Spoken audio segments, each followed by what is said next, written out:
Your eyes and your vision are under attack, damaging blue light from the sun. Your phone, your computer, your tablet, even light bulbs and car headlights is constantly bombarding you. The good news is our eyes actually already have a line of defense to counter the effects of blue light.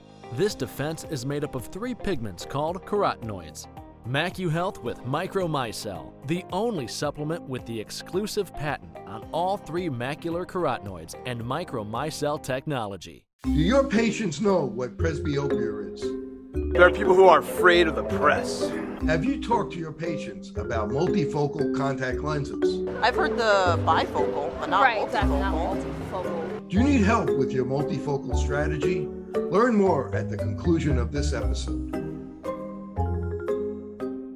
With more screen usage and indoor time, myopia, also known as nearsightedness, is increasing and getting worse in children.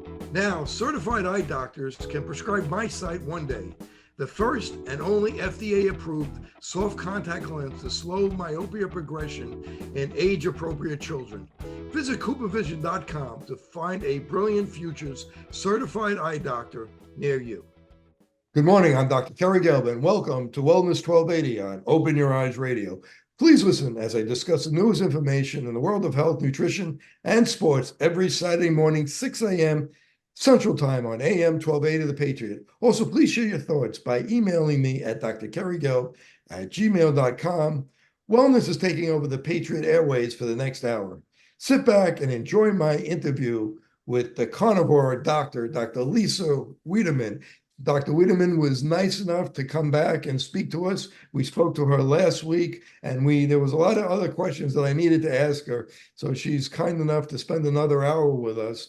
She's a New Jersey optometrist or an optometric physician.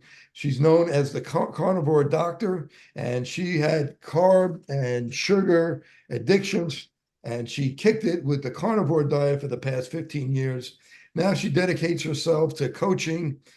She leads group sessions. She does these beach retreats. She's doing a cruise, winter cruise 2025, February 1 to 7, where she teaches carnivore. And you can connect with her on YouTube at the Carnivore Doctor and the Carnivore Eye Doctor, and visit her website, carnivoredoctor.com.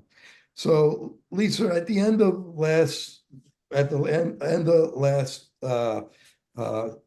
podcast, radio show, we were talking about possible side effects to the carnivore diet. And let me ask you, do we have to worry about oxalates or histamine with the carnivore diet? Well, no more than we have to worry about them if you're on a standard atrocious diet, because histamine intolerance, and actually that can improve over time with carnivore. Oxalate dumping, that's a significant issue for people who have, let's say, been doing a lot of spinach smoothies and then realizing that that's such a high oxalate content and that spinach actually is not healthy for us. I know, news break there. But that when people come off them, sometimes they have a very difficult time with what's called oxalate dumping. And I would direct people to Sally Norton. She is a specialist in oxalates and does a wonderful job of explaining how to get through oxalate dumping. So let's go back a second for the people that may have missed the first episode last week, and they could go back and listen to it, but just explain again what a carnivore diet is and what it entails. Yeah, so basically it's eliminating everything except for meat, eggs, seafood, and water. I don't eat any fruits, vegetables, nuts, seeds, grains, nothing. And people have a hard time really comprehending what that means, but it means if it was once alive, I eat it. If it had a mother, I eat it. And it's basically eating an entire animal-based diet. And it has come to be, for me, life-changing. And I am so fortunate I found it back when I was 44. I wish I had found it when I was 24. And it's just so empowering to me to watch the many in the scientific and medical community now coming to this way of eating and eating it themselves.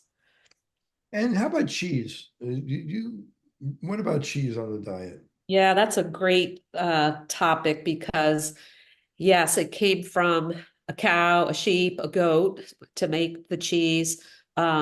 Milk and cheese products, they have, the capability of being opioid and casomorphine producing that it's addictive. And aside from that, so I find I have that issue that I don't eat cheese often at all, only maybe on a burger at a restaurant. I don't keep it in my house. And partly also because anybody who has any sort of autoimmune issues, well, there's so many of them, but arthritic issues, thyroid issues, it's best to avoid cheese altogether. So but at the beginning, I don't think I would have been able to transition into carnivore without cheese because there's a lot of incredible, wonderful recipes that you can make with cheese. But I ideally now I try to limit it. And how about the difference between from a cow or a sheep, uh, or goat, the different cheeses? Because goat is supposedly more like human milk as Yeah, opposed to cow. Yeah, could you yeah. comment, if you're gonna eat cheese, would you be better off with lamb or goat? Yes, I would say yes to that, and also to try to find raw milk cheese, which you're able to find. Like Whole Foods has some raw milk cheese, raw sheep cheese. And some of the hard cheeses or fermented, like aged Gouda or yeah, the aged cheeses are better. So yeah, that would be ideal if you're going to include cheeses, but want to be careful about it. And how about butter? Yeah. Butter or ghee for cooking? Yeah, if you tolerate butter, which I do, it's a great fat source. For cooking, I basically only use either bacon fat or butter, sometimes duck fat. But sometimes I actually eat butter. I have a recipe on YouTube where I make brown butter, and you can uh, do some bacon crumbles on the bottom and pour brown butter over it and put it in the freezer. We call it carnivore crack, and it's delicious. And that's actually that last podcast that we spoke at, Carrie, we talked about different things to try to help stave off sugar cravings, and having those brown butter bacon bites in the freezer is an awesome way to be able to go and get something that's really delicious but not sweet. So explain again how you make those. Explain that again. So making brown butter is pretty simple, but it helps to see it on the YouTube video because it goes through all the phases of how it foams up, and you want to be careful not to burn it, but it's really pretty simple. And then it takes like maybe 10 minutes, and then you pour it over some bacon bits in a glass container, freeze it, pop it out, break it into pieces, and it's insanely good. Oh, that's good. Thanks for that. So talk to me about the glucose ketone index, the GKI index. What is it and how important is that? Oh, yeah, that's a whole different aspect of this that's actually really important because uh, the more I've looked into optimization of health, the more I am leading toward ketosis being an actual important part of this. And it's not a simple thing to be in ketosis. You have to eat a high enough fat diet, which typically is 80/20 is the macro ratio of, some people at 75/25 can be in ketosis. Some it takes more, but it's hard for a lot of people to What's the comprehend. 75? What's the 80 for the fat? The fat, yeah. And so it's a high fat diet. And I know a lot of people have fat phobia, but fat does not make you fat, and fat does not harm your arteries, and you can make beef fat cracklings. Some of the butchers around me will actually they know me now. They save it up and give it to me for free, and you just salt it up and put it in an air fryer, and it's delicious. And even making pork belly, that's another way of getting higher fat, and also eating butter. And you said you tested your cholesterol and Yeah, my cholesterol's fine. The lowest death rate is total cholesterol between 180 and 280. And I tell people, don't believe the pharmaceutical industry that has, dictated that we have to get our LDL low, because it's actually a higher death rate with a low cholesterol. Every cell in our body needs cholesterol. Our liver makes cholesterol. If we don't eat enough, our body makes it. It's a very fine-tuned machine. We should not be lowering it with statins. and let's talk about some of Chris Kenobi's work. I mean, people have grown up in the United States with vegetable oils and seed oils. So let's talk about the oils and why they're not good for us, these type of oils. Yeah, canola oil is originally made for an engine lubricant. It's Canadian, stands for canola is, I guess, Canadian oil. And it is toxic to our bodies. And the reason why it's so broadly used is because it's inexpensive and it allows for long shelf stability. So they can keep things on the shelf longer without it spoiling. Meanwhile, it's extremely toxic and stays in our body for a long period of time, about 680-day half-life.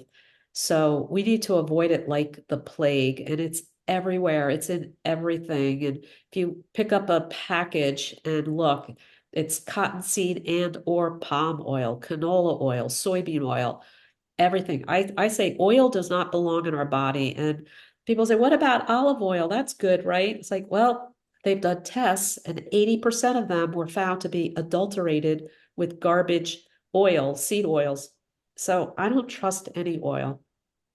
And so, and you mentioned this before, but for cooking, you're using ghee or Yeah. tallow or Yep, there's wonderful ways of getting lots of different cooking fats. We'll just call them fats because there's a Wagyu beef tallow right on Amazon you could get. And there's duck fat sprays you could get, and bacon fat. It's very easy to save bacon fat. Just use that for your cooking or butter. yeah. And Dr. Kenobi did all this research on chronic disease before oils and after oils. If you could share some of that. Yeah, so he spent, I believe, 8 years researching and dissecting all the information that he is fully confident that the rise in macular degeneration came about with the rise of seed oils. And, Carrie, I know you're in practice probably as long as I am. And at the very, very beginning, I didn't see macular degeneration like I do now. And back in, let's say, even when in Dr. Kenobi's research, back in the early 1900s, macular degeneration was one in hundreds of thousands. And now, over the age of 75, it's one in three.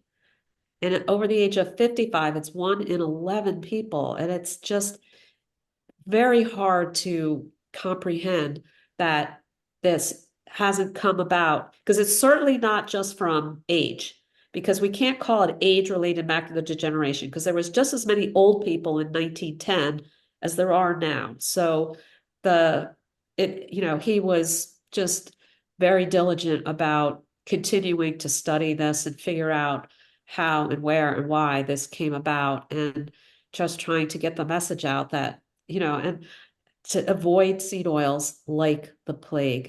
It's really that important. If there's one thing that we can emphasize, it's that, as far as your food intake. And he talks about how it causes oxidative stress and inflammation, and how and how it damages lipoproteins and they get stuck in the arterial walls, leading to atherosclerosis. So it makes people at greater risk for cardiovascular disease, stroke, also cancer. And he explains arthritis, diabetes, obesity, how these chronic diseases run together with the beginning of these inflammatory oils: corn, canola, soybean, safflower, sunflower, margarine, which I grew up on margarine. I remember my mother telling me that my butter was bad and she made me eat margarine and I hated it. And it would tell her, you got to buy butter. And of course, because margarine tastes fake and it was horrible. And so, but you live and you learn, that you try to do good things because you're believing, what we're being told by the authorities. And, Casey Means, I don't know if you know Dr. Casey Means, and she's done this whole research on how the dangers of the food supply, from the American Diabetes Association, the American Cancer Society, the American Heart. So if you can talk a little bit about what we're being fed by the government, about what to eat, where that information is coming from, and why they're feeding us that type of information, and why that information isn't always healthy for us. Yeah, this is such a frustrating thing to, and a scary thing to wake up to and realize that we actually need to do the opposite of what we're told. I mean, I still will get a mailer from a local medical, hospital group, um, telling me that I should be eating vegetable oils, and I'm in disbelief, and it's the old follow the money. Who is sponsoring? Who is paying who, and to say what? And then we just keep going further as far as, they tell you to slather on sunscreen, and I say, nope, no, nope, nope, not putting on those toxic chemicals on my skin. Our skin needs the sun. So, everything comes down to, unfortunately, it's follow the money. They're not going to promote something that's healthy, that's not going to make somebody money. And how about, we were talking about the food before. How about bone broth? What's your opinion on bone broth? Yeah, I like it. What I do is, as I go through the week, and any bone from my porterhouse or my ribeye or even pork chops or lamb chops, they just go into a container in the freezer. And then once I get enough, I dump it in my crock pot, put some water in, put some apple cider vinegar, a couple tablespoons, and a little bit of salt, and cook it for a good 24 hours. And it leaches all the incredible nutrients right out of the marrow and the bone. And it's great. And that's actually also another thing. Like we said, Carrie, we're looking for those things to overcome that sugar and carb craving when you're abstaining and getting off of it. But bone broth is wonderful. Also, getting off that coffee drink with the creamer and the sugars in it. Sip a nice hot mug, because that way you still have the ritual, you have the warmth, and yeah, a nice hot mug of bone broth. And to talk about some other things besides diet: infrared sauna, red light therapy.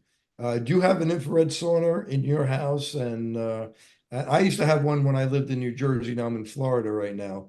But when I was in New Jersey, I had a big infrared sauna in my basement, and I would go in 3 or 4 times a week at 130 degrees for 30 minutes. But what do you feel about infrared sauna? Was I making a mistake, or was I doing something good for myself? No, I give that a big thumbs up. I have an infrared sauna myself, and probably about the same as you. I do it 3, sometimes 4 times a week, 15, 20 minutes. And then also just infrared light therapy too.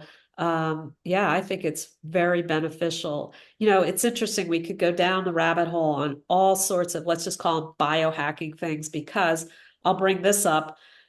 The whole craze of cold plunging. I'm not a cold plunger, so not as of yet. Me neither.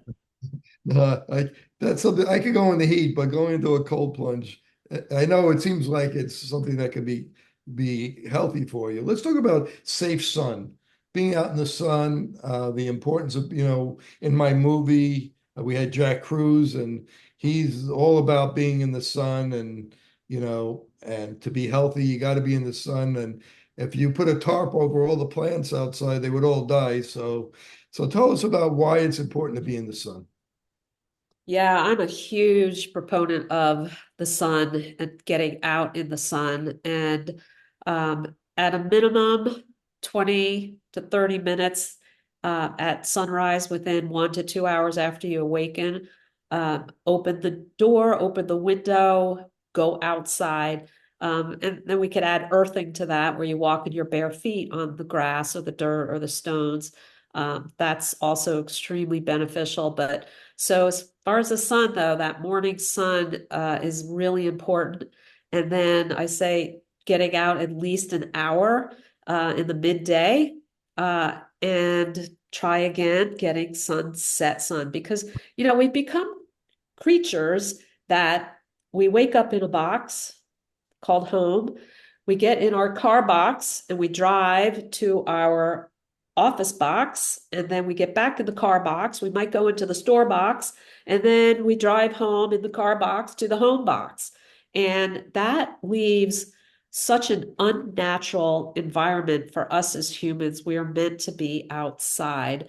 And there's so many important things that happen when the sun hits your skin. It's so incredibly important. And then I also say when you're outside, that's with no glasses and no contacts on. So if you're somebody who wears thick glasses and can't see, you might as well pull up a chair and take them off for at least a period of time where you can get the sunlight actually into your eyes, because glasses, whether they're sunglasses or regular prescription glasses, they are blocking the UV. So it's really what you need into your eyes. So we're coming up against the break. We don't want you looking directly into the sun. So I just want to make that clear. This is Dr. Kerry Gelb. You're listening to Wellness 1280 on Open Your Eyes Radio on AM 1280 The Patriot. We'll be back with Dr. Lisa Wiedeman in just a moment.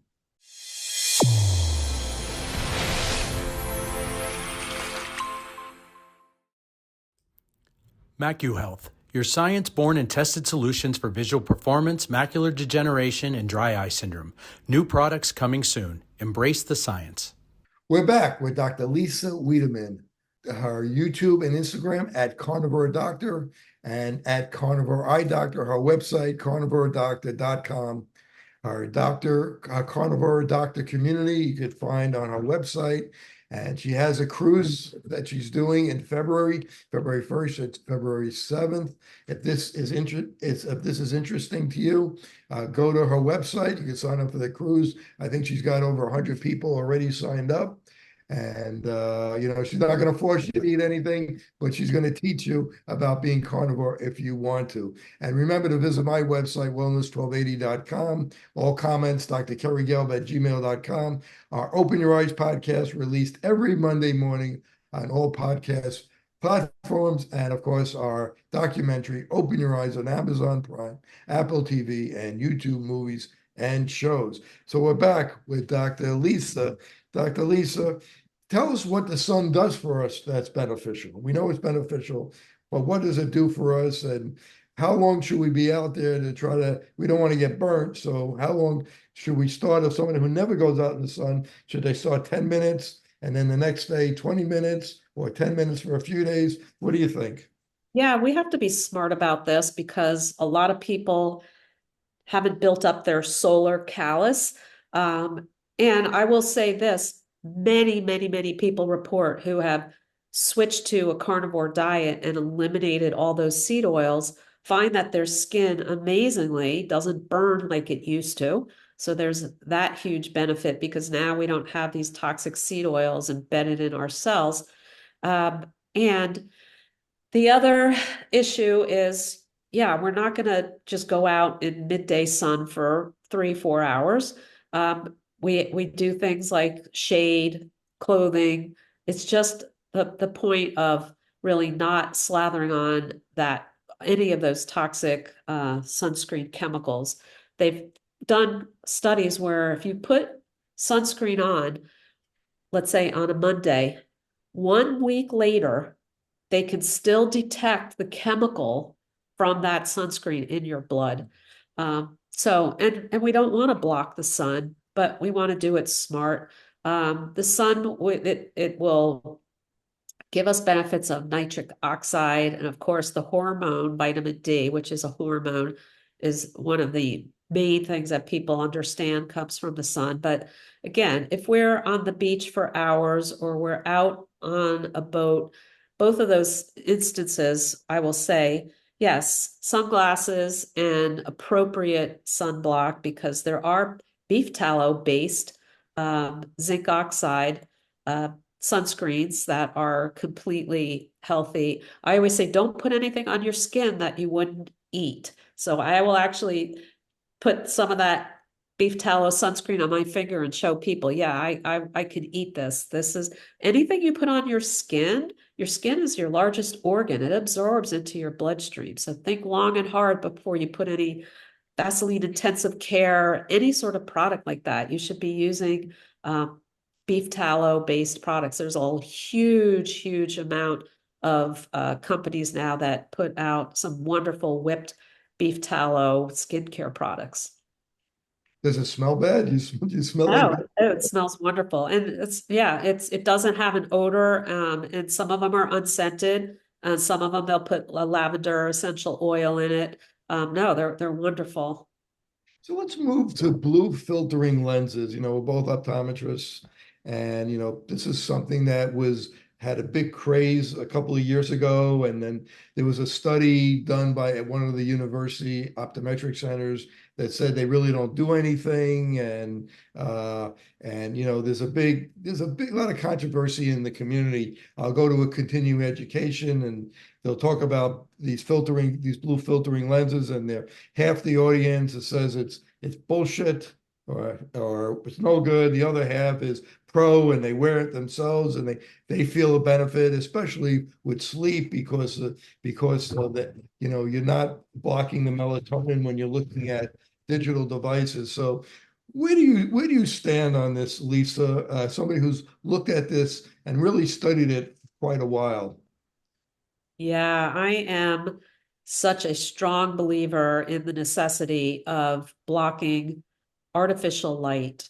And so much so that in my home, once the sun has set, I have little motion detector rechargeable red light little devices in different rooms. So as I walk in, it lightens it. I have no lights on in my house. It's either beeswax candles and these little red lights. If I do go onto a device, my phone or a tablet, I definitely have my blue blocking glasses on. I do fully believe, I'm a big fan of Dr. Jack Kruse and quantum biology, and I am 100% convinced that that is toxic to our bodies and our brains. Jack Kruse was in our movie, and he was gracious to be in our movie, and he spoke about that. Now, so tell me about the different types of blue filtering lenses. We want to filter at 455. So if you're getting blue blockers, what do you know what number it's going to filter? Yeah, so basically so there's the amber lenses and then the darker orange ones. So I just say the darker orange ones that block all blue and green, only like an hour to 2 hours prior to your bedtime. I would say that that's an ideal lens. And prior to that, like throughout the day, so even in daytime, I try to take my laptop outside and do work outside, because then at least I'm getting the full spectrum. If I am inside, like today, it's a little rainy out there and I'm going to work on my computer, I will put my amber glasses on, which are the blue blocking ones. Once you get to the darker orange, it's kind of hard to edit graphics and do things that require color, but I think it's really important that you're thinking long and hard about how much artificial light comes into your eyes, especially people who are sitting in office all day with artificial lights blaring in their eyes the entire day. You should, and any chance you get on a break, go outside. I think it's important that we make a distinction between artificial light and light from the sun, because blue light has a dual purpose. So blue light isn't necessarily bad. We need the blue light to make melatonin, and we need the melatonin to help us sleep. So tell us about the good parts of blue light and the bad parts of the artificial blue light when we're staring at a computer, especially at night, and it's tricking our body to think, well, it's day and it's going to knock down our melatonin. Yeah, so the important thing to understand with the blue light with our artificial devices is it is just magnifying that one part of the spectrum, whereas when we're outside, that wonderful part, that wonderful blue light wavelength is part of the entire spectrum that we're getting with the proper notification to our brain of what time of day it is. And all of these devices, and especially LED lights, the TV, the computers, your tablets, your phones, are emitting just a concentrated section of the spectrum, which is really what is toxic to us. And how about night shift workers who are up all night looking at digital devices? There's been studies that show that they have a greater risk of cardiovascular disease, definitely sleep disorders, metabolic problems such as insulin resistance, becoming diabetic, being overweight. Can you speak to that? Yeah, and even infertility, there's depression, so many issues with night shift workers. And yeah, I know this is rough because people are going to say, well, I can't do that, but I just strongly encourage people to do whatever you can, shift your life and your job to be a not night shift worker. It's that important. It's critical to your health. And, at a very minimum, the night shift worker should at least be wearing the dark blue blocker glasses, but that's really still not going to solve the problem. And they're going to, they have to be sleeping during the day and up at night. And it is a disaster for health. Now, some of the blue filtering lenses are clear. So can you make a distinction between the clear ones and the ones that have a tint, like you mentioned, yellow or amber? Yeah, I really think that the at a minimum you should have the amber tint in them.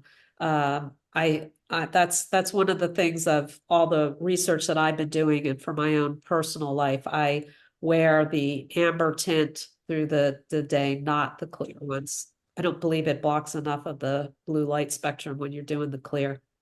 I'm a fan of Blue Tech, Greg Nace's company. We had Matt Maruka on our show, who has a company called RA Optics. But you have some other companies that you like for getting these blue lenses from. Yeah, I think it's important to research and make sure it's a reputable company. The raw optics is great. I myself have been using EMR Tech. They make the infrared light lamps too, and the blue blocker glasses.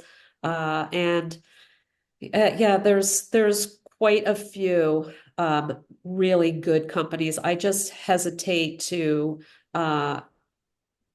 recommend like just any kind of spec off of Amazon, because this is an important thing that you're doing here, blocking certain wavelengths of light. You need to make sure it's a good quality brand. So tell me, at the break, I mentioned about UV light. Do people need to pay extra for the UV light coating that they're offered when they go and get their eyes examined? Yeah, so my thing with the UV blocking is you should do everything you can to not block the UV. And it's very difficult because even in your clear prescription glasses, like you mentioned before the break, 4 out of 5 of them are really blocking most all of the UV. So I tell people, if you're, out walking your dog, take your glasses off, let the natural sunlight get into your eyes. Because whether it's sunglasses or your regular prescription glasses, they're blocking the UV. And I had gotten into a conversation, and actually, I just recently did a YouTube video where I spoke about this because people were asking which contact lenses don't block the UV. Because if you follow me and this whole community of people, our strong belief is you need the UV, all of the spectrum of the light into your eyes. And So these contact. let me interrupt you for one second. Tell Yeah. us the benefit of getting UV into your body. Yeah, it's so important for our circadian rhythm. Our eyes are not just for vision. I mean, that's what the majority of people think. Our eyes are there for us to see. They are connected to our brain.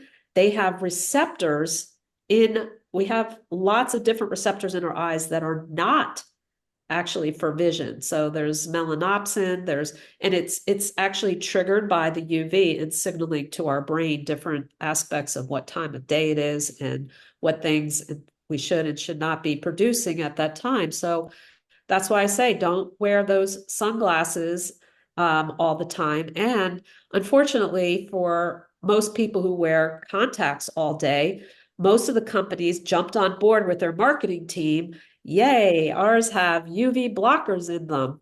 And boo, we don't want your contacts then. And I have people who have reached out, and I did a little uh, video about it, about some companies that do not put the UV blocker in. And that's actually what we want. We want the full spectrum of light to get into our eyes. Yeah, I know that Cooper Vision in ProClear and their My Day contact lens does not block UV. And Yeah.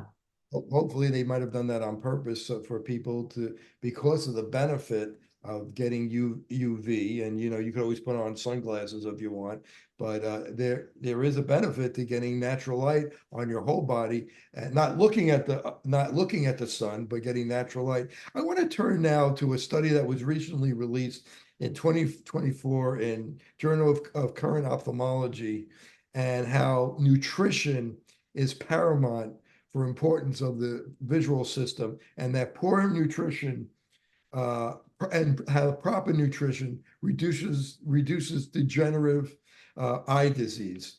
And I want to talk about some of the regenerative eye disease and non-degenerative eye disease. Let's start with dry eye.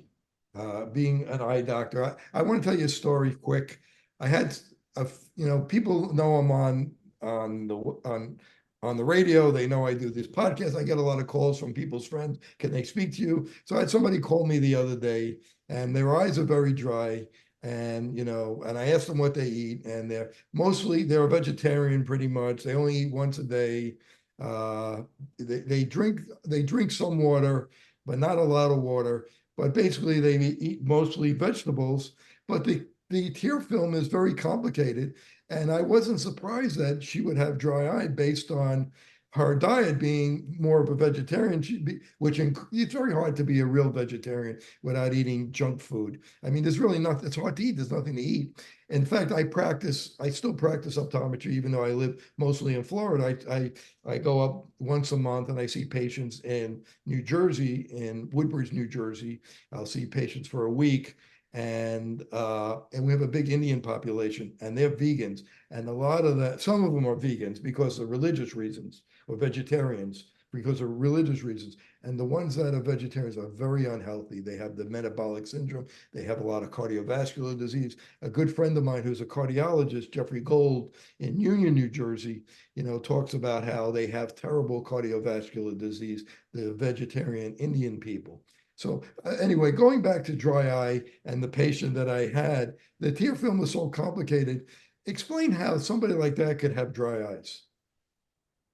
Yeah, I love what you're saying about the vegetarian diet, because there has been so many people who flipping on a dime switch from vegetarian to carnivore once they start watching. There's a lot of prior vegetarians that have switched to carnivore and totally revamped their health. And so it's important to understand that's really not a healthy diet, and that it can actually create a lot of health issues, including autoimmune issues. And dry eye is part of that. It can be part of autoimmune issues, but it's so integral to what we eat, and again, the amount of light that we're getting and the amount of toxic blue light we are emitting. I've had patients who, I know this sounds crazy, but I had a patient actually who had dry eye and significant blepharitis and meibomitis, and they listened to me because they were at their wits' end and they did not want to go on low dose doxy. They were like, what can I do? And I said, I know this sounds crazy, but here, follow me on Instagram and pay attention to this. And 6 months later, this guy hugged me. He said, I'm at my high school weight. My eyes have never felt better.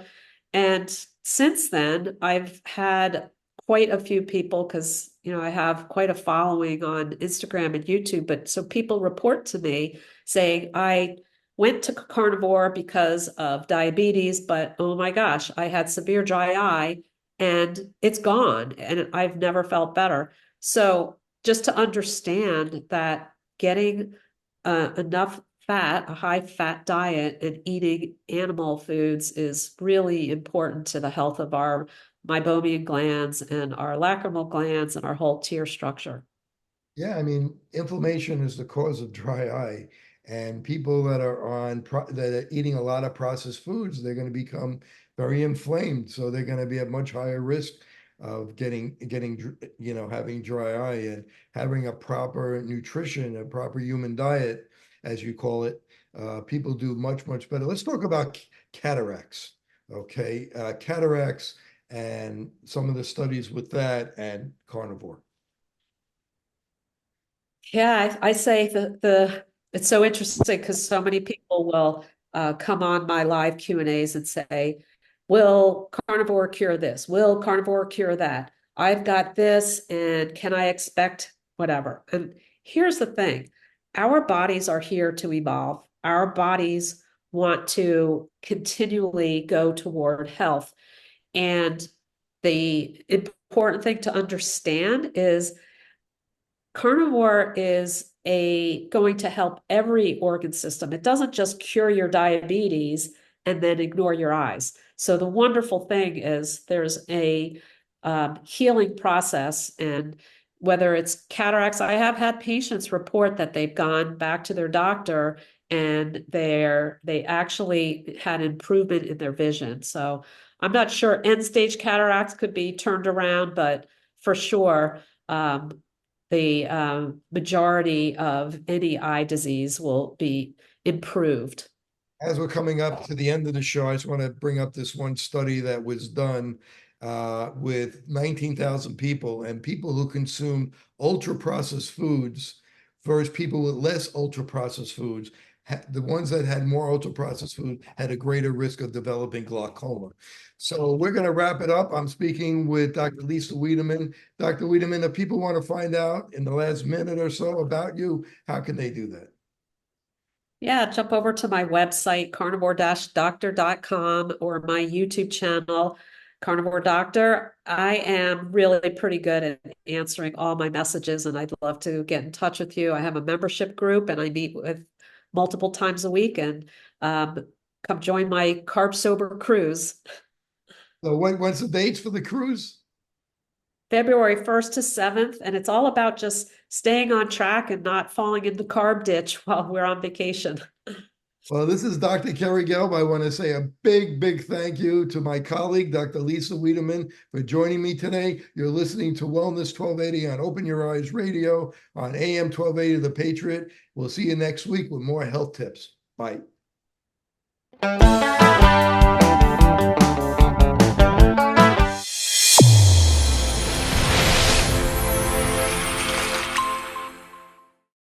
Your eyes and your vision are under attack. Damaging blue light from the sun, your phone, your computer, your tablet, even light bulbs and car headlights is constantly bombarding you. The good news is our eyes actually already have a line of defense to counter the effects of blue light. This defense is made up of 3 pigments called carotenoids. MacuHealth with Micromicelle, the only supplement with the exclusive patent on all 3 macular carotenoids and Micromicelle technology. Fitting multifocal contact lenses presents a big opportunity to meet patient needs while growing your practice. Alcon is your partner not only with our innovative portfolio, but through e-learning. Learn to enhance your multifocal strategy today with the Alcon Experience Academy. OIE Broadcasting is the emerging leader in social media. We use scientific entertainment to drive more patients into your office. Visit oiebroadcasting.com and sign up today.